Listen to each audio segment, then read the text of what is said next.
The team we're not talking about, that others that you talk to when they're picking your brain, you're picking their brain, the stuff that you do when you're not zooming into shows like this one.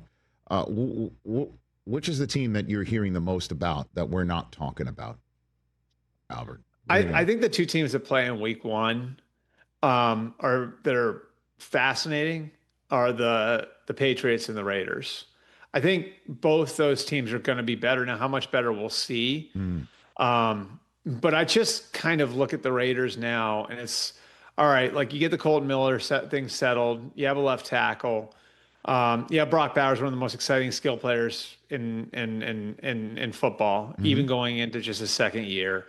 Ashton Genty's coming in, so you've got like a kind of a focal point for your offense. Geno Smith, I think, is a really good quarterback, underrated, I think, for reasons that relate to people holding on to things from where he was at in New York all those years ago.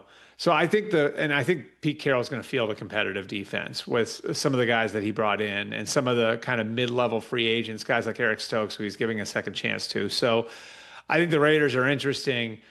I think the Patriots, a lot of it depends on how big a jump Drake May takes. But I just know this.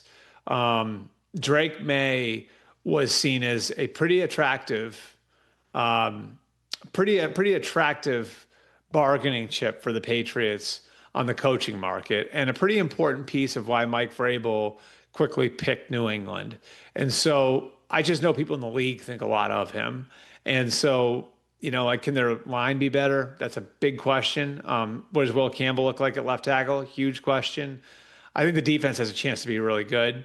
And I think with, Travion Henderson and Ramondre Stevenson in the backfield, they've got a chance to play a certain brand of football that Vrabel is familiar with, where I could see him coaching them, right into the 500 range. Okay. And then the odds that the Browns start a rookie week one against Joe Burrow.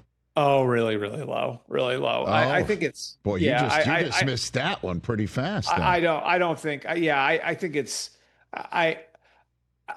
think Joe Flacco has essentially been given a first round bye in the quarterback competition. I talked with Joe a few weeks ago, and he said he was fine with the fact that he was getting less reps, and he wouldn't be fine with it if it was going to affect him in any way in the competition, because he didn't sign there to be a backup. He wants to play. So, I think the likelihood is that Joe is going to look good enough in training camp where they have to give their team the best answer at quarterback right now. Like, this can't be a year that you throw overboard in the name of quarterback development. Shedeur Sanders, when he came in, was significantly behind, even Dylan Gabriel. Now, he has done some catching up. And Dylan Gabriel, who killed it, like in his pre-draft process, and who has all of this experience. I think he broke Bo Nix's record for a number of college starts, started at 3 different schools. Do you feel the need to get a look at him right now? I think for right now, the bigger thing for the Browns is, like, after everything we put our players through and our coaches through last year, how do we give them a path to contend? And if it turns out that 10, 12, 14 games in the season we're not contenders, well, we'll revisit the quarterback situation then. But if Joe Flacco is the best answer on August 31st, then it's Joe Flacco. If Kenny Pickett's the best answer on August 31st, then it's Kenny Pickett. I just think it's unlikely that they're going to get to that point, and either Gabriel or Sanders is the best answer. All right, so how many rookies are going to be in the quarterback room week one? What do you think? How many rookies starting? No, just how many rookies, period. In the Browns quarterback room. In the Browns quarterback room. Okay. Week one. I think both of them will be there. Okay. But I think they're not going to have 4, are they? I mean, they're not. The interesting nuance to that is, so generally, third-round picks make the team. Shedeur is in a spot where he's vulnerable a little bit as a 5th-round pick, because 5th-round picks don't always make the team out of camp. Mm-hmm. But third-round picks, like, almost always make the team. It's very rare that you cut a third-round pick. It's big news when you cut a third-round pick.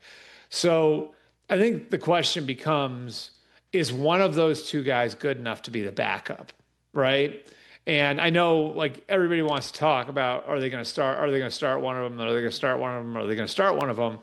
I think the more important question, as far as Kevin Stefanski goes from a roster building standpoint, is can one of them get to the point in the offense where he's good enough to be the backup, where we can trust him and put him in a pinch if Joe Flacco or Kenny Pickett go down? Because if one of them is, well, then that gives them the flexibility to move one of the veterans off the roster. So I think that'll be a really important piece. But I think there's a likelihood both of them are, and that, either Flacco or Pickett wind up gone in week one. It sounds a little crazy, but I think that's a possibility. And I mean, if both Shedeur and Dillon look good, maybe you keep four. It's sort of like, I kind of feel like you contradict yourself when you're saying that. If they look good, then they're good enough to be the backup. Then you only keep three, cut one of the vets. It's just sort of complicated because of the numbers, of course. Catch the Rich Eisen Show live weekdays from 12 to 3 p.m. Eastern on Roku Sports Channel in the U.S.